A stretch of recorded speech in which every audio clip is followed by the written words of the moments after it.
Glória a Deus. Paz do Senhor, igreja. Os irmãos podem tomar o vosso assento. Glória a Deus.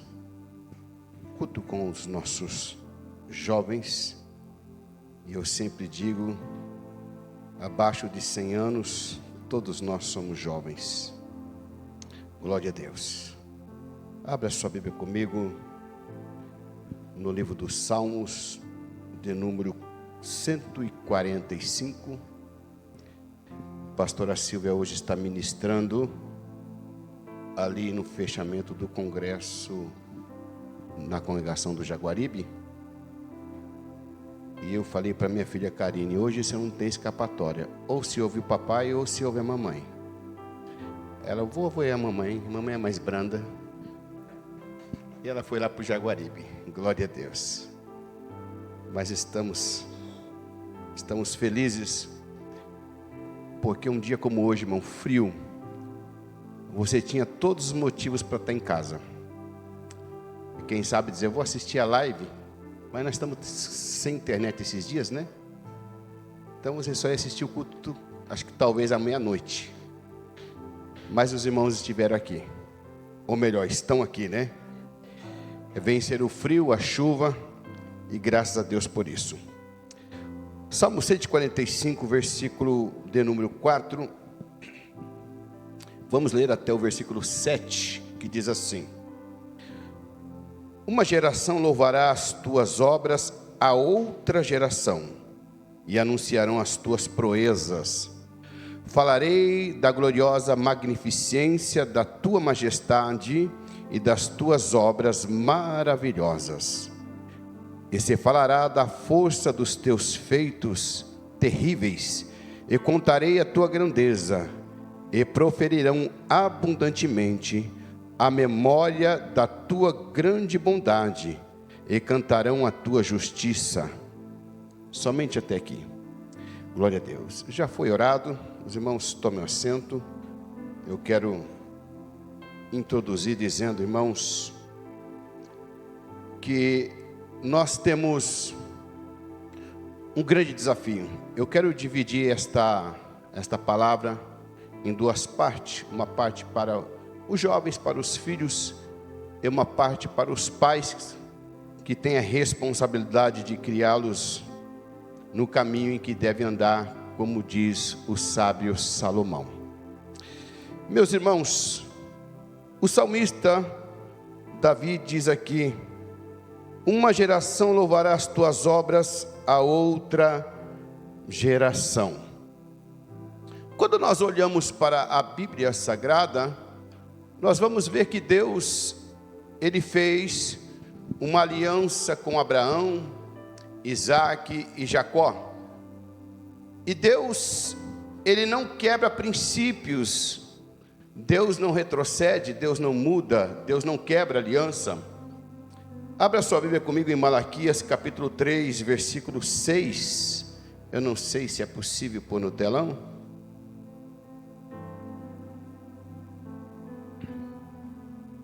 Aqui, irmãos, Malaquias capítulo 3, versículo 6, que diz assim: Porque eu, o Senhor, não... Por isso vós, ó filhos de Jacó, não sois consumido. Irmãos, Deus é imutável.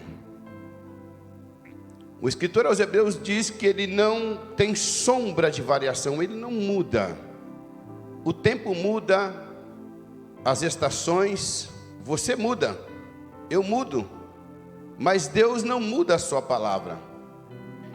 E quando nós observamos que, embora Deus havia estabelecido leis e estatuto no pé do monte Sinai para que Moisés desse ao povo, quando o povo adentra a terra prometida, a Canaã, o povo já começa, irmãos, a se encurvar diante dos deuses dos cananeus, dos amorreus, dos jebuseus. E Deus olha para aquilo. E eu quero que os irmãos ouçam o que eu estou dizendo e se coloquem no lugar de Deus. É como que você pegasse na tua casa os teus filhos, hoje não muito, que hoje a geração é de pais, tem 1, 2 filhos, a minha mãe teve 11, né? Eu acredito que tem aqui, a geração anterior à nossa, é de pais de alguns irmãos que tem até mais. Mas é como que se uma família de 10 filhos, por exemplo, o pai e a mãe orientassem e dissessem assim para eles: faz assim, assim, assim, assim. E aí, de repente, os pais viram as costas e os filhos fazem tudo diferente, tudo ao contrário.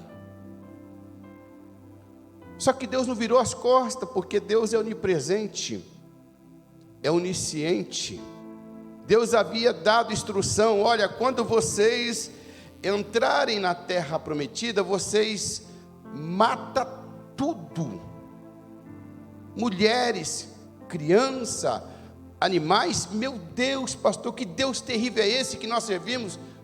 Não, porque Deus conhece o coração do homem, e Deus sabia que aquele povo que saiu lá do Egito e passou durante 40 anos no deserto, eles foram consumidos por causa da sua rebeldia. Mas a nova geração que surgiu e adentrou a terra prometida, eles tinham o coração inclinado à idolatria, porque receberam isso dos seus pais.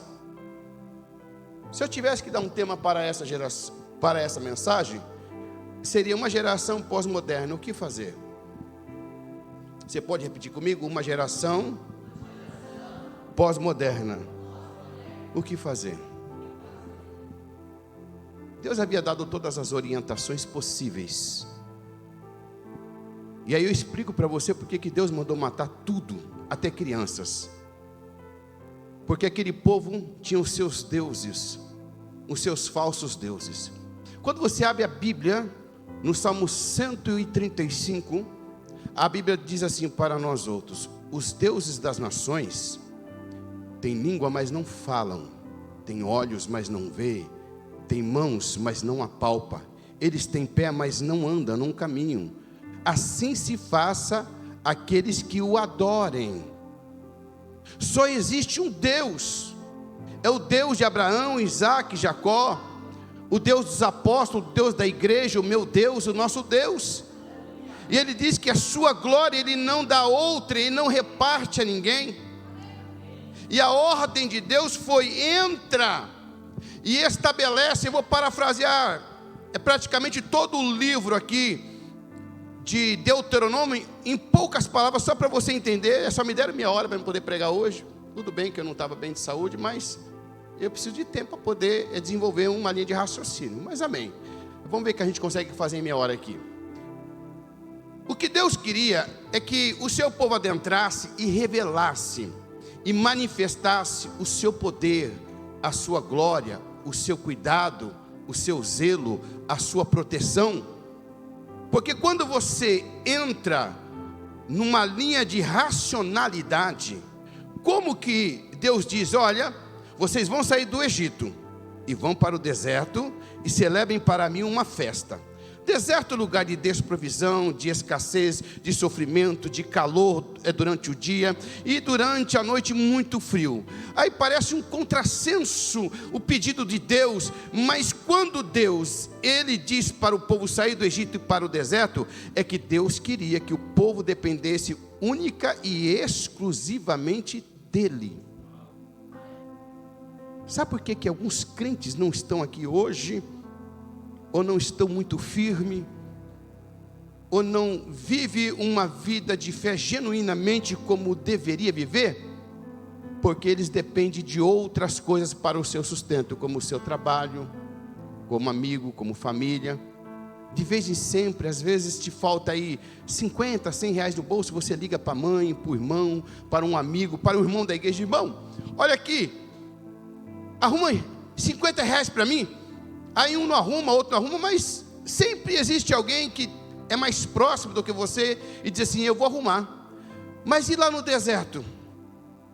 Longe de todas as nações, longe de tudo e de todos, eles não tinham outra fonte de provisão a não ser Deus. E é isso que Deus queria. E para falar a verdade, é isso que Deus quer de nós outros. Só que isso, igreja, tem que ser, deixa eu correr aqui por causa do horário, isso tem que ser ensinado aos nossos filhos, a depender única e exclusivamente de Deus. Nossos filhos precisam ver você, pai, mãe, de joelhos dobrados, com a boca no pó, e dizendo: Senhor, o meu salário não dá matematicamente para pagar todas as contas, mas faz alguma coisa, faz um milagre, aleluia, Senhor. O mar está revolto, o marido está bravo, não está bem de saúde, cura ele, cura as emoções, cura a síndrome do pânico, cura a depressão. Senhor, os nossos filhos precisam ver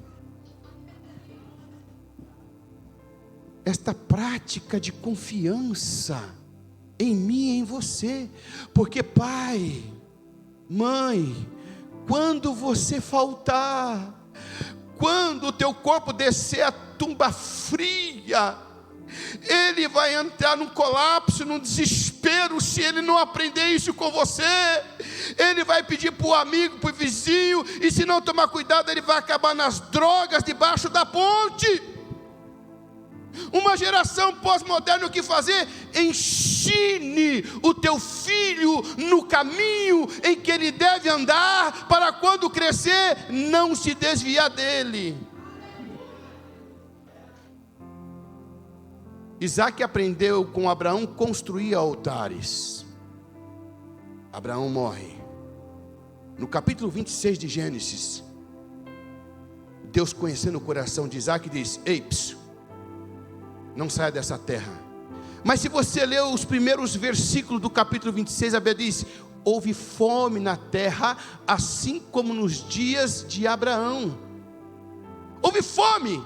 O que foi que Abraão fez? Foi buscar o dono da provisão, aquele que é, aquele que era, aquele que há de vir, aquele que o chamou de Ur dos Caldeus e fez uma promessa de um homem velho, uma mulher velha, estéril, fazer dele a maior, aleluia, nação da face da terra.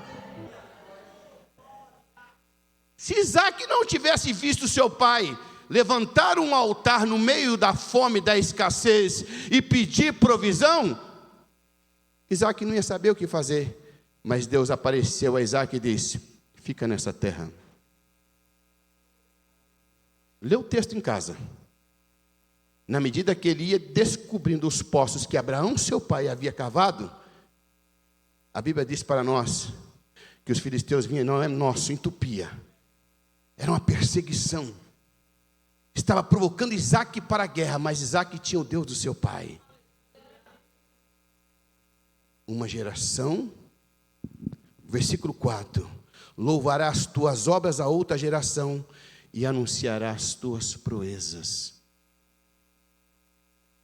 Irmãos, quando você olha para o livro de Josué, a Bíblia diz que Moisés morreu, Josué assumiu, ele conduziu o povo, adentrou a terra prometida, mas Josué cometeu um erro muito grave. E qual foi o erro que Josué ele cometeu, pastor? Ele não preparou um líder para assumir em seu lugar. A Bíblia diz para nós, Juízes capítulo 17, versículo 6. Juízes, capítulo 17, versículo 6.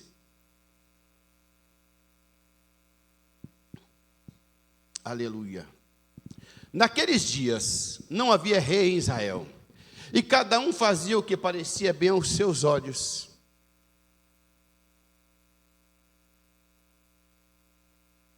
É proposital esses segundos de silêncio. Eu quero que você assimile isso. Eu quero que você absorva isso. Cada um fazia bem o que parecia aos seus olhos. Você já pensou na tua casa, por exemplo? Você com 4 filhos. Um quer dormir na sala, o outro quer ficar no quarto a noite toda jogando game, você querendo dormir, e o outro fora de casa é onde você não sabe onde está. A sua mente de pai, de mãe, entra num colapso. Porque onde tem pai, onde tem mãe, onde tem rei, onde tem líder, a princípio, a subordinação, a regras, a obediência. Se o mundo vivesse nesse prisma, é por isso que nós temos hoje presidente, governador e prefeito, para que leis sejam criadas, estabelecidas e obedecidas, para que a nação, ela esteja debaixo de leis e princípios, senão vira uma anarquia, senão vira bagunça, senão não há respeito.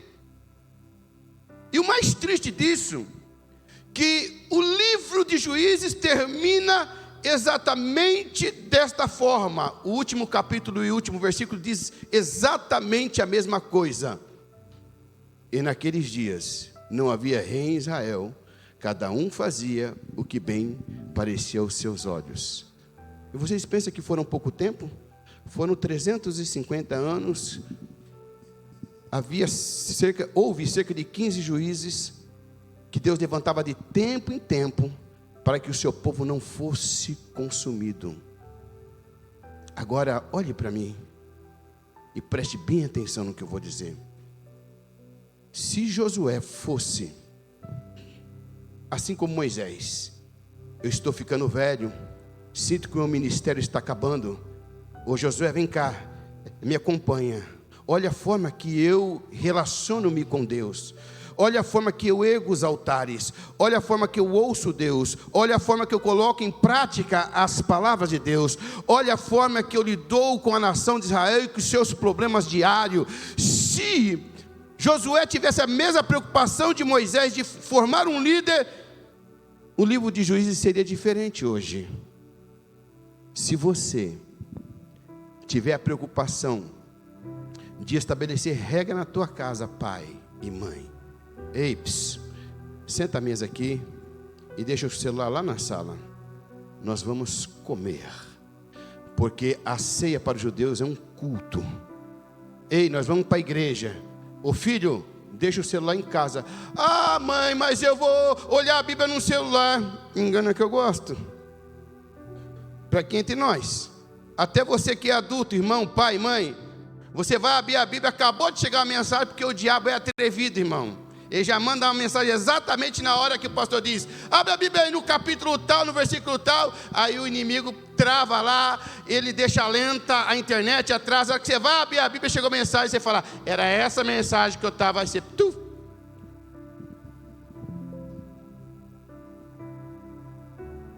carregue isso.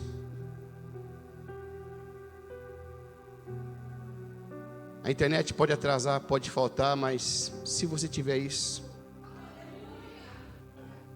teu filho precisa ver isso em você. Porque nós estamos numa pós-modernidade tão grande. A tecnologia está se voando, irmãos.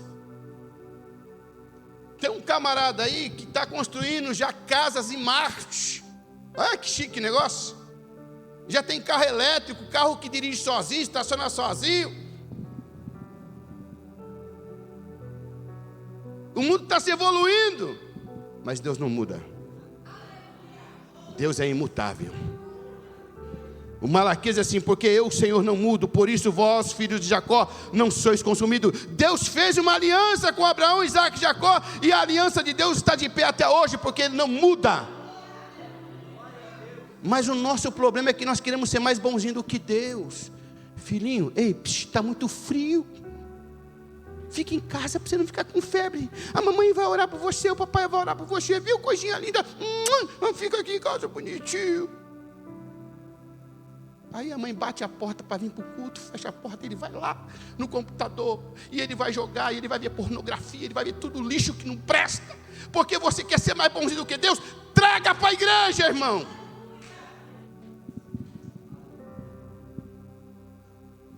Fica aqui sentadinho, bonitinho, de mamãe e de papai, que eu vou orar aqui 5 minutos, tá bom? Aí o filho fica sentado vendo a mãe orar. Aí sabe o que acontece? Aí chega a mensagem: mamãe, ô papai, chegou mensagem. Isso porque você não fez ele orar com você. Isso porque você não desligou o telefone.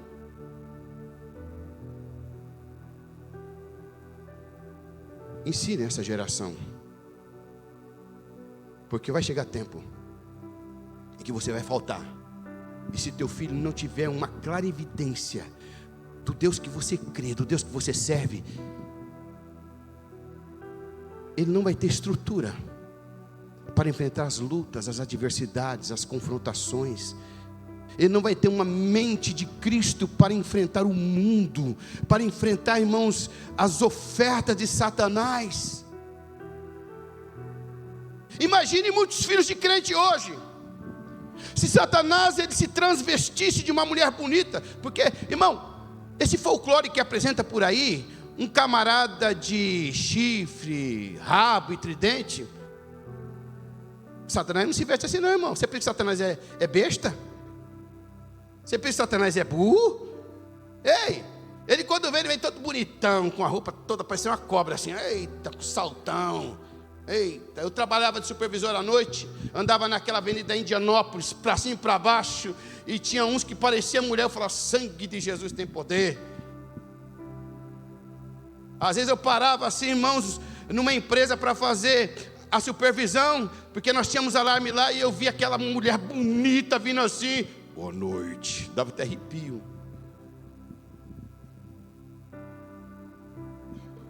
Mas eu fui ensinado desde pequeno filho: tenha temor do Senhor. Agora deixa eu pegar aqui um pouquinho os jovens. Eu lembro que quando eu era adolescente, meus 14, 15 anos, meus irmãos namoravam uma, namoravam outra, e fazia as coisas que muitos ímpios fazem, que crente não devia fazer, meus irmãos faziam. E eu lembro que quando eu comecei a namorar a irmã Silvia, fiquei noivo, um dos meus irmãos falou assim: vai casar com a primeira mulher que conheceu? Tu é bobo mesmo, tu é tonto. Eu falei: Deus preparou ela, gosto dela, amo ela. Aí um deu um toque para o outro, riram da minha cara. Hoje eu olho para os meus irmãos, um deles eu choro. Ele dá pena, porque a Bíblia diz: tudo quanto o homem semear, isso também. Eu tenho a alegria de dizer para você, mocidade, que eu casei puro. Tinha de tudo, irmãos, para poder experimentar a mulher antes do casamento. Tinha mesmo, irmãos, o ambiente que eu trabalhava, irmãos. Eu comecei trabalhando com 12 anos em borracharia. E naquela época, os que têm mais de 40 anos sabem disso. Você entrava na borracharia, era aqueles cartazes desse tamanho assim, de mulher pelada, com tudo de fora. Eu trabalhei no meio, eu cresci no meio disso. Eu tinha de tudo para ser um adúltero, um promíscuo, um sem vergonha. Tinha de tudo para ser, mas eu não fui, porque minha mãe ensinou a andar no temor do Senhor. Eu disse aqui quarta-feira que um dia eu fui reclamar para minha mãe da minha esposa, porque a gente estava brigando muito. Eu estava de bermuda. Ela falou: senta aí, meu filho. E eu sentei. Ela falou: que joelho bonito, meu filho, lisinho. E ela pegou e puxou um pouquinho a saia assim. Olha meu joelho aqui. Era preto, cascudo, irmãos. 2 horas de joelho todos os dias. Sabe aonde que eu coloquei em prática o que eu aprendi com a minha mãe? É lá no Japão, quando não tinha ninguém para dar 10 reais, 20 reais para mim. Quando não tinha ninguém para me dar nada, aí eu dobrava o joelho de Deus. Eu lembrava das orações longas da minha mãe, das poças de lágrima que ficava no chão. E quando era noite, vinha um trazia cesta básica, outro trazia um pacote de 60 quilos de arroz assim, outro trazia uma outra coisa. Irmãos, nós precisamos ensinar os nossos filhos, porque os nossos filhos são as gerações que vão ser os pais de famílias amanhã. Serão os governantes, os políticos. E o mais importante, serão nossos pastores. Muitos de nós estarão com cabelinho branco, com 70, 80, 90 anos. E se nós tivermos A graça de Deus, não vou dizer sorte não, a graça de Deus, ainda um dos nossos filhos cheio de temor ainda vai pregar a Bíblia. Porque senão, nós só vamos ouvir os cultos coach. Senão nós vamos ter uma geração de pastores com camiseta, calça rasgada, e tênis, e de boa, e todo barbudo, todo cabeludo, sem nenhum princípio, sem nenhuma regra. Irmãos, Paulo diz que os bons costumes não devem ser corrompidos. Eu sei que certas coisas na igreja não é doutrina, e eu não estou aqui para enganar ninguém, para ludibriar ninguém, mas tem coisas que não é doutrina, mas é bom, tem que ser preservado, tem que ser respeitado, tem que ser seguido.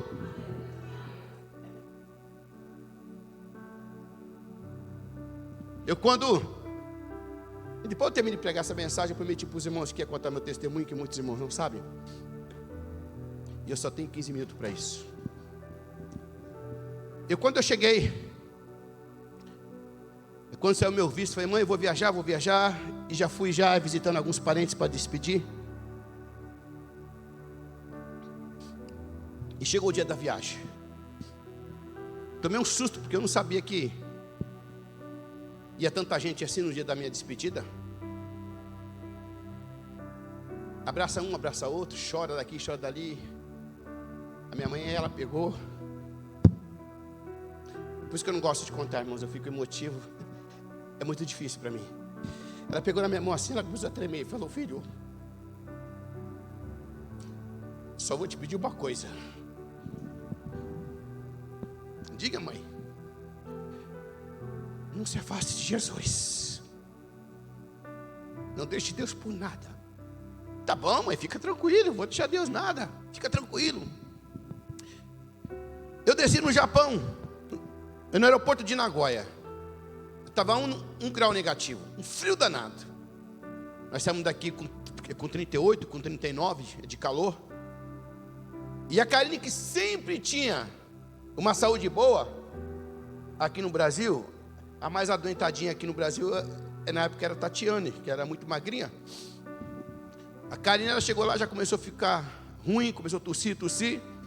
E eu fiquei por 2 dias na cidade de Toyohashi. Me tiraram de Nagoya, me levaram para a cidade de Toyohashi, onde eu fiz algumas entrevistas, mas era tudo fábrica, e era cheiro forte. Minha esposa tinha asma. E ela levou, na época, 10 bombinhas, aquelas bombinhas de asma. E ela já começou, ela guardou ali, usava de vez em quando, mas a minha filha ficou mal. E as entrevistas de emprego que nós fizemos ali em algumas fábricas não deu, o cheiro de óleo era muito forte, ia fazer mal para minha esposa. E levaram eu lá para Saitama, 700 quilômetros, mano, dentro do carro. Nevando fora, a caminho. Quando eu saí de Toyohashi, nós pegamos a estrada, nós passamos por Shizuoka Ken, sentido a Monte Fuji, e nós indo sentido a Tóquio, nós passamos Tóquio e fomos sentido a Saitama. E eu lembro que um frio, irmão, cerca de 4, 5 graus negativo, e nevando muito forte, e as minhas filhas com fome, e era japonês, não tinha só um rapaz lá que já tinha estado no Japão uma vez, ele falava muito pouco o japonês. E aí, de tanto a gente insistir para o japonês, para um pouco, as crianças estão com fome. E precisava trocar a Karine tinha 2 anos, a Tatiane tinha 5 anos. E aí, ele parou e nós compramos os copilame, aquele copilame ardido, irmãos, de carê. Aqui no Japão, aqui no Brasil fala curri, né? É carê. Ardido, e as crianças estavam com tanta fome, comeu o negócio ardido, irmã Simone. E nós seguindo, e ele ligou o ar no último volume, assim, quente dentro da van. Aí a hora que nós saímos para entrar na loja de conveniência, aí tomou aquele choque térmico, e a Karine começou a ficar ruim. Chegamos em Saitama, colocaram a gente numa casa com mais 4 famílias, 5 famílias dentro de uma casa, irmãos. A gente saía para fora assim, meio metro de neve. O carro que limpa a neve já tinha passado, mas estava assim, irmãos, assim, nas calçadas, meio metro ou mais de neve. E a Karine ficou ruim. Aí chegamos lá, fizemos algumas entrevistas, e meu cunhado que estava em Tsu ligou, não, Minha família não vai ficar, é muito longe, porque ele disse, irmão, para onde que eu estava, em Saitama, eu dava quase 10 horas de viagem, e a gente queria ficar junto, queria ficar perto da família. E aí eu lembro que meu cunhado pegou e discutiu com o rapaz da empreiteira, porque quando eu desci no aeroporto, a primeira coisa que ele pediu foi meus passaportes. O passaporte meu, da minha esposa e das crianças. Enquanto eu não pagasse a passagem, eles não dariam o passaporte.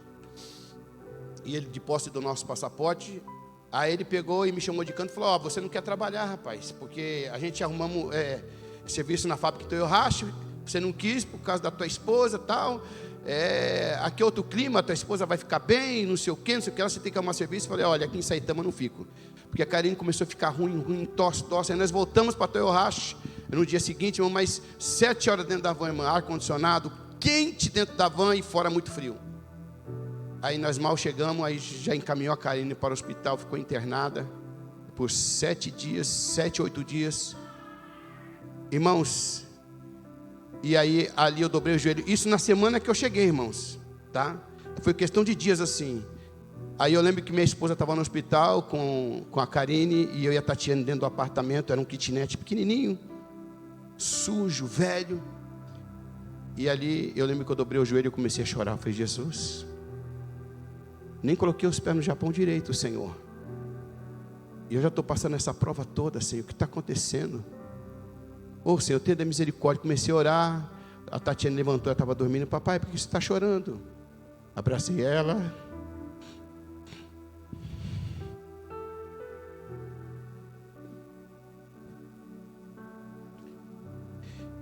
E nós oramos juntos ali. Ela era tão pequenininha e ela orava, Jesus, cura minha irmãzinha, Jesus.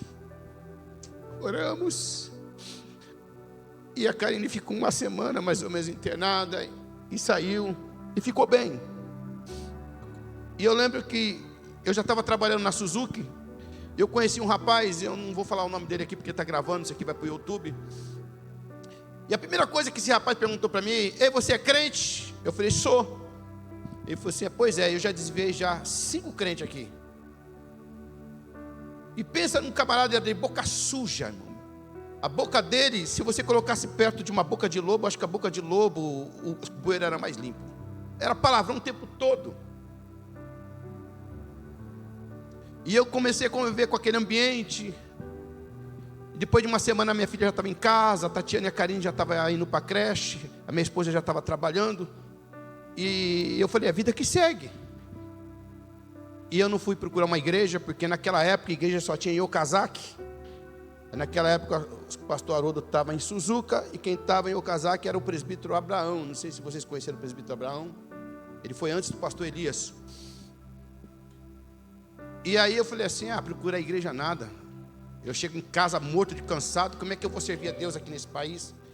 Irmãos, e passou 1 mês, passou 2 meses, passou 3 meses, eu nada de procurar Deus.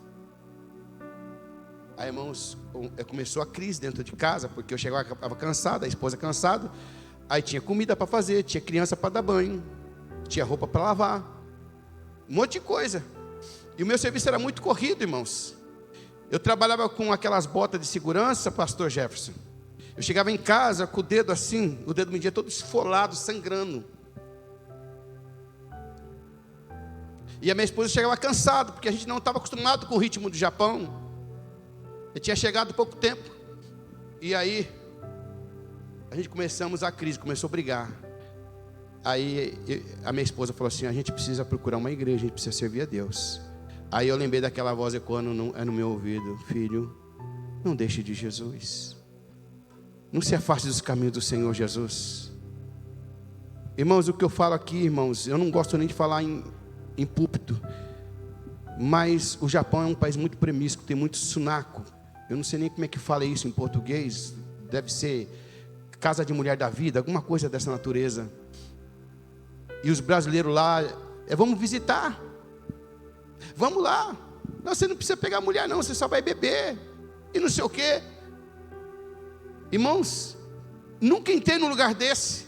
Mas só pelo fato de eu estar ali, irmãos, aquilo ali, em vez de me trazer para perto de Deus, me afastava.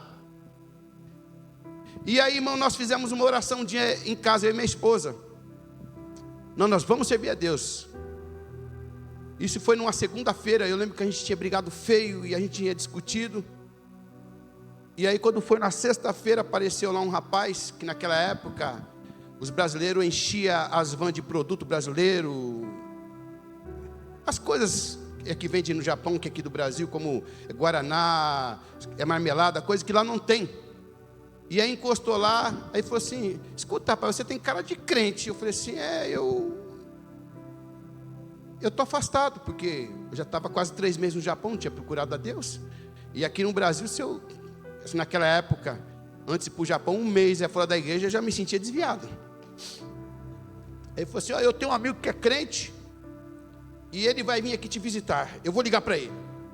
Aí quando foi umas 9 horas da noite, do mesmo dia da sexta-feira, aí foi lá um cooperador lá em casa, lá, um diácono, o diácono Ednilson, hoje é pastor. Aí ele foi lá, fez uma oração. Aí chegou no dia seguinte, no sábado, ele levou lá o presbítero Paulo, fez uma oração, fez um culto em casa.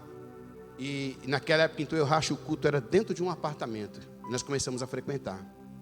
Irmãos, eu fazia 8 horas de trabalho todo dia. Lá no Japão a gente fala que é teide.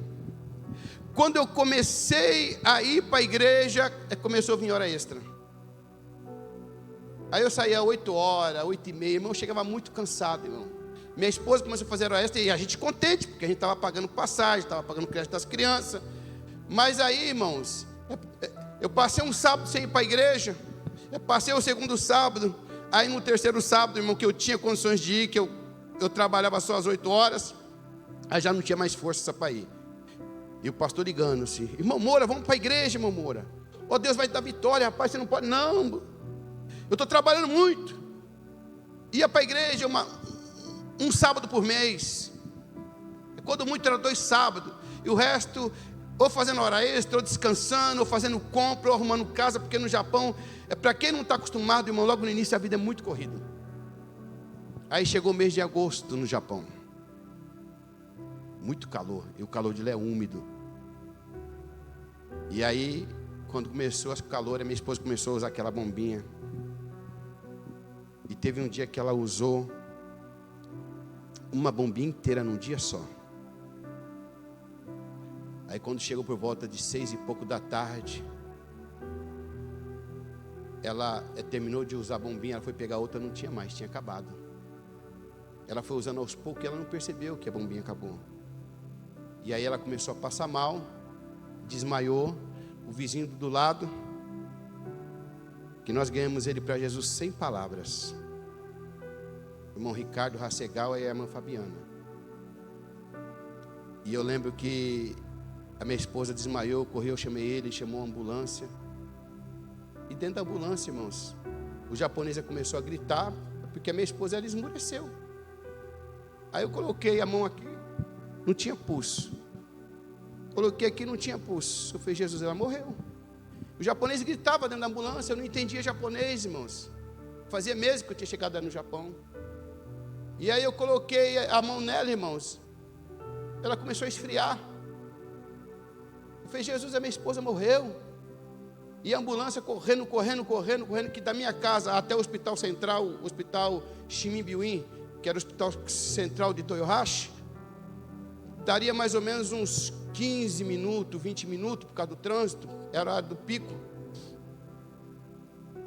E eu coloquei a mão nela, e eu: Silvia, e ela não respondia, porque ela tinha desmaiado, mas assim que ela entrou na ambulância, ela voltou, mas depois que ela voltou, ela esmureceu de novo e apagou.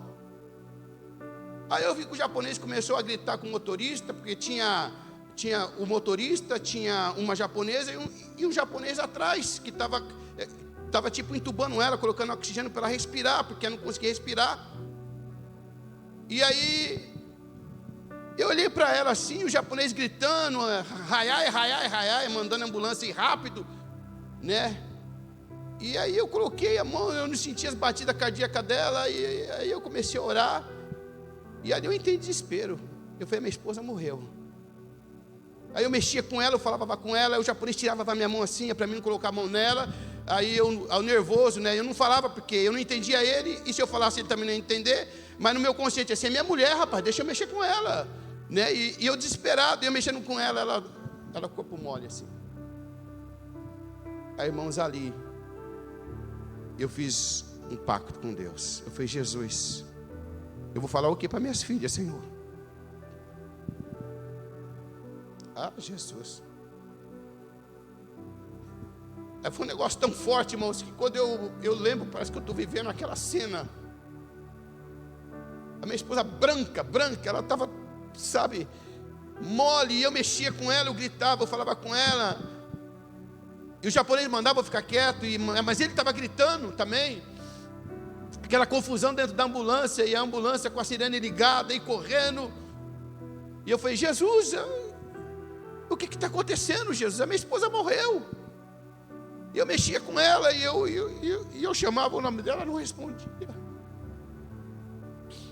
Eu falei: Jesus, o que é que o Senhor quer de mim? Aí na ambulância eu comecei a orar. Eu falei: Jesus, o Espírito Santo me visitou. O japonês regalou o olho desse tamanho para mim, que eu comecei a falar em línguas estranhas. Eu falei: Jesus, eu vou, Senhor. Aqui no Brasil eu já tinha sido chamado para ser obreiro, e eu fui cooperador, mas eu não queria saber de porta, não queria saber de obra, porque eu sou filho de pastor e eu sei como meu pai morreu. Eu tenho um cunhado que ele é pastor há 44 anos, e eu sei o que ele passou dentro do ministério, Assembleia de Deus, Ministério de Belém, do Ipiranga, e hoje ele está aqui no Madureira, e até hoje, meu Deus do céu, a luta que esse homem passa, e eu dizia: não, eu não quero ser obreiro, eu não quero ser pastor. Aí eu falei: Jesus, eu faço um pacto com o Senhor agora. Se o Senhor levantar minha esposa, Senhor, se o Senhor restabelecer ela, eu vou fazer o que o Senhor quiser. E quando eu fiz essa oração, nós estávamos entrando, irmãos, no estacionamento do hospital do Chimimbioim de Toyohashi. E quando nós estávamos entrando no estacionamento, a minha esposa fez assim: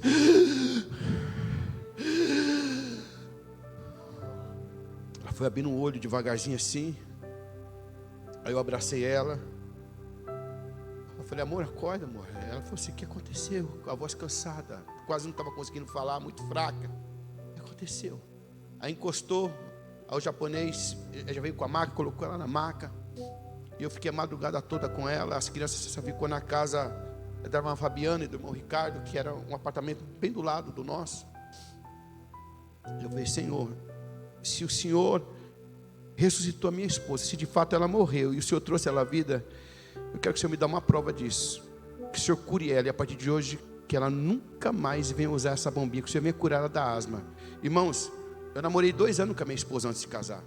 Ela sempre teve asma.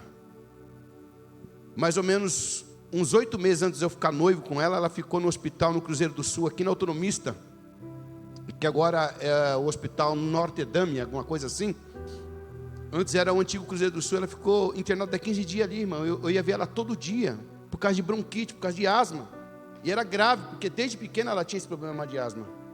E eu falei assim: Senhor, se a minha esposa morreu e o Senhor trouxe ela à vida de novo, por causa do pacto que eu fiz com o Senhor vai curar ela nunca mais. Irmãos, faz 26 anos que aconteceu isso. Nunca mais ela usou. Nunca mais. E aí, meus irmãos, às vezes eu chegava cansado, irmãos, arrebentado do trabalho. Eu chegava às vezes lá no apartamento para cultuar 8h30, mas eu ia cultuar porque eu fiz um pacto com Deus. Às vezes eu ia com febre, porque no Japão, irmãos, assim, até você ganhar a confiança do japonês é complicado, irmãos. Eu trabalhei numa sessão que um ano inteiro, todo dia de manhã, o japonês falava assim: se fizer serviço errado, vai ser mandado embora, vai ser mandado embora. E aquilo atinge o nosso psicológico de uma tal maneira, irmão, que a gente sabe, a gente não quer chegar atrasado, a gente não quer faltar. Irmão, quantas vezes eu fui trabalhar com febre? E trabalhar, irmãos, eu trabalhava na linha, era corrido o dia todo. Eu trabalhava com deixa eu ver se eu vou saber dizer, uma pistola. Ela é um rolo de prego. A gente falava ela no Japão que era prego 90, era um prego desse tamanho assim. Eu pregava madeira o dia todo, eu segurava com uma mão só, com a mão direita, aquela pistola desse tamanho, que o peso da pistola com o rolo de prego dava em torno de 5 quilos, 4 quilos e pouco. E eu carregava aquilo ali o dia todo, irmãos. e correndo, em madeira vindo, eu tinha que formar a caixa, e depois ele ia se fazer. Irmão, eu chegava em casa arrebentado, cansado. Mas depois também o organismo, o corpo ele vai acostumando com isso. Mas aí eu dizia, é sábado, eu vou para a igreja. Aí alugou-se o salão. Aí tinha culto quarta, ou melhor, tinha culto na terça, na quinta, na sexta tinha ensaio dos jovens, e no sábado e no domingo tinha culto. E eu não perdia um culto. No final do ano, quando se alugou o salão, o pastor fez uma reunião com a igreja e foi unânime. Irmãos, nós precisamos de um líder de mocidade. Nós temos aqui duas pessoas, apresentou eu e apresentou mais outra. A igreja Irmão Moura, a irmã Silvia, e nós assumimos os jovens. Nós começamos a trabalhar com jovens. Irmãos, foi a maior mocidade do campo, do ministério que nós servíamos. 27 jovens na época. Ah, pastor, 27 é poucos jovens. Ô, irmãos, se falando de campo missionário, no Japão.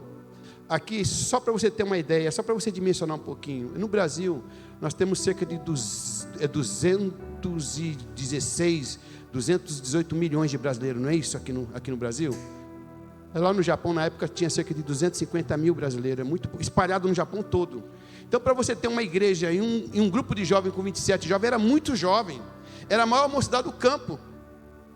E aí depois, irmãos, eu trabalhava, eu cuidava dos jovens, era obreiro na porta, aí, essa época eu já era diácono, e aí estudando teologia, limpava a igreja, fazia o transporte dos irmãos, cansado, mas fazia a obra do Senhor. Por causa do horário, só para a gente resumir aqui, irmãos, jovens, eu tenho uma história de vida. Eu ensinei meus filhos, a Tatiane, que é mais velha, a Karine, o Jonathan, que nasceu no Japão. Eu ensinei meus filhos que, independente das nossas lutas, das nossas tribulações, da nossa escassez, da nossa necessidade, Deus não tem culpa de nada. Algumas pessoas na igreja, pastor Jefferson, eu ensinei para os meus filhos, pode até errar, porque nós estamos propensos a errar, mas Jesus não tem culpa. Não culpe Jesus, porque um irmão, uma irmã, uma liderança, ele te distratou, não te cumprimentou, porque não sorriu para você. E para a graça do nome do Senhor Jesus, os meus filhos nunca se desviaram dos caminhos do Senhor. Porque nos momentos de crise, quantas vezes meus filhos pegavam o pai e a mãe ali de cara no chão orando o Senhor, dá vitória. Senhor, nós estamos precisando disso, estamos precisando daquilo. Senhor, ajuda. Senhor, tenha de misericórdia. É assim que um crente, irmãos, ele vive para ensinar as próximas gerações. Irmão, ver a minha esposa morta naquela ambulância, toda vez que eu penso nisso, irmãos, é como eu disse, parece que eu estou voltando o tempo, parece que eu estou voltando àquela cena, para mim é muito difícil. É por isso que de uns anos para cá eu não contei mais o meu testemunho. Mas foi ali, foi a única forma que Deus achou para dizer: ei, eu quero você, eu preciso de você. Não adianta você fugir. Irmãos, eu só trabalhei 5 anos e meio na fábrica, só isso. O trabalho cresceu de uma tal dimensão que o ministério disse: vem tempo entregar na obra. Porque às vezes Deus tem pressa. Às vezes nós ficamos questionando a liderança, a igreja, a forma que um fala, a forma que o outro prega, a forma que o outro age. Irmãos, Deus precisa de você, pelo amor de Deus, entenda isso. O dono da igreja não é A, B, o dono da igreja é Jesus. A hora que Ele quiser, irmão, eu posso descer este corpo quente aqui agora, e Deus suscitar outro pastor aqui, ou Deus fazer isso com a Assembleia de Deus, Ministério Belém, ou os grandes ministérios, porque Ele é o dono da obra. Mas, irmãos, entenda uma coisa: a igreja é de Deus, foi Jesus que morreu na cruz por ela, nós estamos nela para servir a Ele e não a homens. Eu lembro que uma vez eu fiquei triste, mas triste, abatido. Eu já era pastor, já estava dirigindo a igreja de Suzuka, a igreja cheia. Nunca contei isso.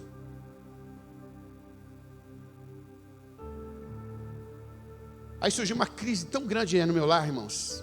A gente começamos a brigar, eu e minha esposa. Começamos a brigar.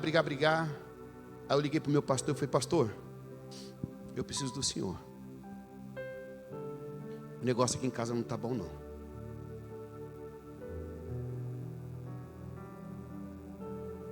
E ele quieto lá do outro lado do Daninho, acho que me ouvindo. Pastor, vem aqui em casa. Ele veio trazer uma palavra para mim, para minha esposa. Eu não sei se ele lembra disso. Eu não sei se ele não entendeu o meu pedido. Eu não sei o que aconteceu. Mas uma coisa eu tenho certeza: que há momentos na vida que Deus não permite ninguém interferir, é só você e Ele. Até hoje eu estou esperando essa visita. Ele não disse que ia e nem que não ia. Ele não foi e não me disse nada. Eu até acredito que nesse momento Deus tapou os ouvidos dele, porque o meu pastor lá no Japão é um homem de Deus. Não estou aqui para denegrir a imagem dele, não. E quando ele vem aqui, eu dou a direção do trabalho para ele. Ele é um homem de Deus. Mas eu acredito que naquele momento Deus queria só eu e ele. Aí sabe o que eu fiz? Eu fui orar mais. Eu fui jejuar mais. Eu levantava de madrugada, minha esposa dormindo. Eu colocava a mão assim, bem levemente sobre a cabeça dela. Senhor, eu amo esta mulher, Senhor. Eu só sou pastor por causa dela, porque ela estava morta na ambulância. O Senhor ressuscitou ela. E é por causa dela, Senhor, que eu sou um servo teu, Senhor. Senão era para mim estar num mundo desviado, quem sabe até separado. Senhor, todo cansaço, porque no Japão se cansa demais, principalmente as mulheres. Eu orava por ela. E às vezes eu levantava de madrugada e eu pegava a mão dela sobre mim também, ela orando por mim.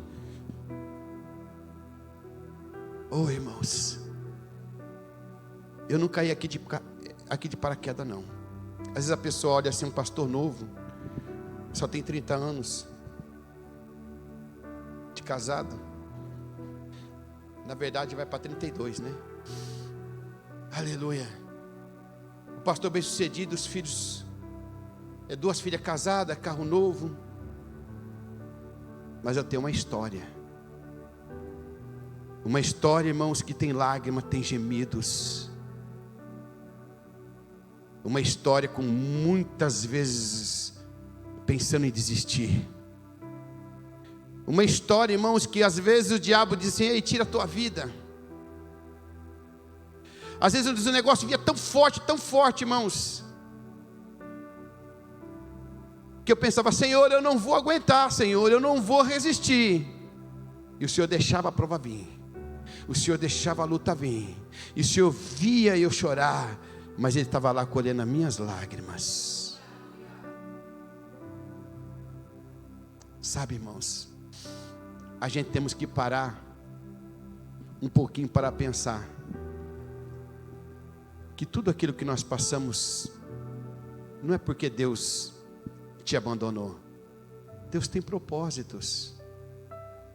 Entenda isso, pelo amor de Deus. Eu sei que dói, irmão. É como uma injeção. Esses dias eu estava com uma dor terrível, irmãos. Eu estava lá no mercado e do lado do mercado tinha uma farmácia.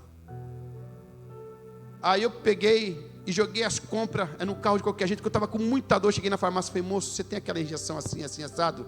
Que eu já tenho ela no meu celular. Aí ele falou: eu tenho aqui algumas. Aí eu peguei, abri o celular, mostrei para ele. Ele falou: essa eu tenho. Eu falei: então aplique em mim agora, pelo amor de Deus. E pensa no negócio doído, irmão. Mais doído que a bezetacil. A hora que ele bateu aquela injeção assim, irmão, entrou no sangue, eu comecei a sentir aquele alívio assim. Quando a luta tiver perrenha, quando você pensar que não vai dar mais, põe a tua boca no pó. Lamentações capítulo 3, versículo 21, se não me falha a memória: põe a boca no pó que talvez haja esperança. Alguma coisa no mundo espiritual está acontecendo, você não entende, você não compreende, mas há alguma coisa no mundo espiritual acontecendo, e Deus dizendo: espera aí só um pouquinho, aguenta, segura aí, a vitória está vindo, vai vir a conversão, vai vir a restauração, vai vir a cura, vai vir a libertação, vai se abrir a porta de emprego, vai vir o recurso, vai vir o maná do céu, mas vai vir alguma coisa.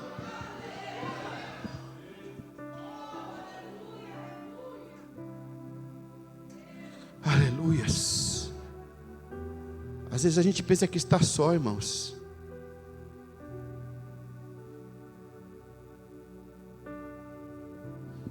Quando a minha esposa estava já recuperada, aí por um lado tem um lado emocional, que a gente é um ser espiritual, biológico, social, psicológico. Aí vinha a saudade da mãe, da família, dos irmãos. Aí o Espírito Santo vinha e preenchia. 16 anos fora. As nossas irmãs ficaram mais tempo, uma ficou 15, de outra 18. Mas é difícil, irmãos. Mas tudo isso era um preparo de Deus para que eu estivesse hoje aqui. Eu quero concluir dizendo, irmãos jovens, Deus está preparando vocês para ser os governantes dessa nação. Deus está preparando vocês para ser as mães, os pais de amanhã. Deus está preparando vocês para ser os pastores, a liderança do amanhã. Então, quando o teu pastor pedir alguma coisa, dizer não faça, não tenha ele por atrasado, por arcaico. Não tenha ele como um pastor antigo, antiquado. Siga as regras. Eu fico pensando, alguns pastores por aí, eu não vou dizer nome de pastor e nem de denominação, que leva a igreja, o rebanho assim, livre, solto, sem nenhuma regra. Será que daqui 10 anos a gente vai poder chamar determinados lugares de igreja?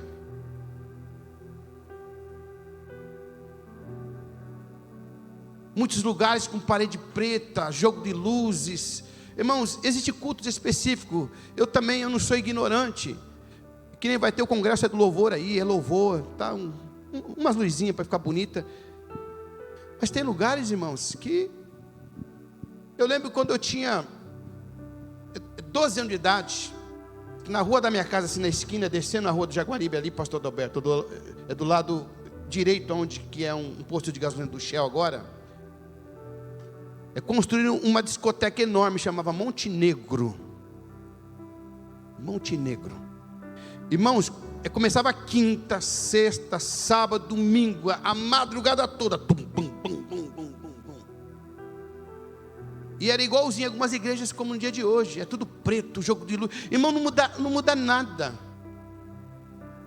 E cada moda que está surgindo agora, irmãos, dentro de alguns lugares por aí. Mas nós vamos ficar com a palavra, porque Deus não muda. Ser moderno, a gente pode ser moderno. Antigamente tinha tal da boca de sino, lembra aquelas calças? O irmão Emerson usou? Calça boca de sino? Eu também não usei não. Isso aí acho que é antes de nós, né? Mas quem tinha uma calça boca de sino era gente chique, irmão. Mudou-se os tempos, muda-se a moda, mas ele permanece o mesmo. Se coloque de pé por bondade.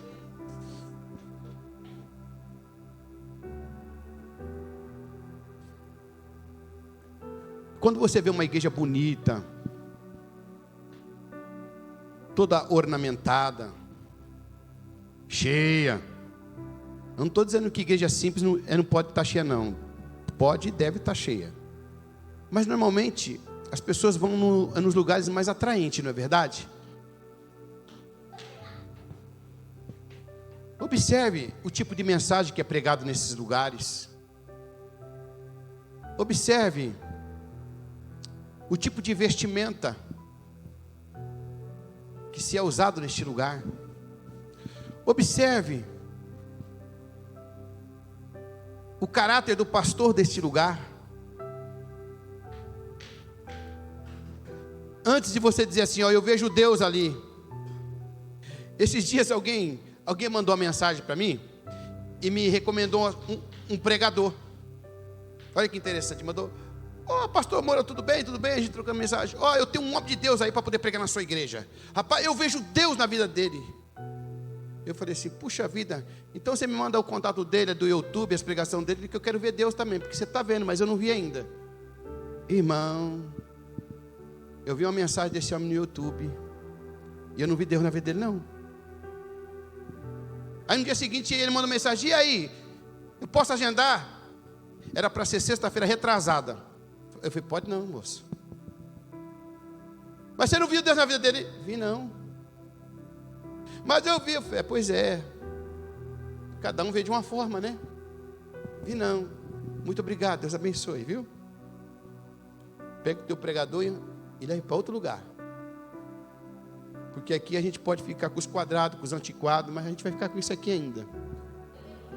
Porque é isso aqui que vai nos levar para o céu. Quantos podem dizer amém? Irmãos, esse não é o testemunho completo ainda não. Aí tem uma fase lá no Japão que a Mansi vai chegar a 41 quilos. Isso aí eu conto outro dia. Que foi uma fase muito difícil para mim também. Mas outro dia, quem sabe num outro culto de mocidade que tiver muitas pessoas com menos de 100 anos, eu conto, tá bom? Glória a Deus.